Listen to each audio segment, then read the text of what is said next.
मूर्ख माणूस आहे। 10 वर्ष ते पंतप्रधान आहे भारत देशाचे। त्यांनी जागतिक अर्थव्यवस्थेने भारताला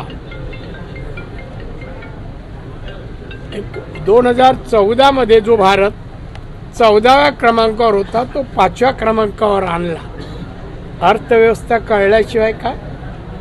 एका बंद खोलीत बसून टीका करणं, या पलीकडे संजय राऊतला टीका करणं, निंदा नालस्ती करणं हा त्याचा गुण आहे। त्यामुळे त्याच्या कुठल्याही वाक्याची टीकेची दखल घेऊ नये असं मला वाटतं।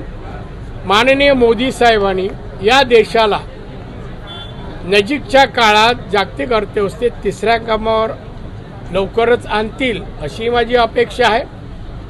आणि त्यामुळे मोदींमुळेच हा भारत विकसित भारत म्हणून नावारूपाला येणार आहे आणि याची मला खात्री आहे।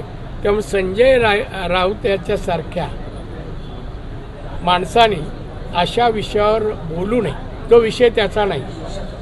टीका करावी, निंदा नालस्ती करावी, बदनाम करावं, या पलीकडे त्याला काय बोलता येत नाही। त्याने बोलू नये, पंतप्रधानांवर तर बोलू नये।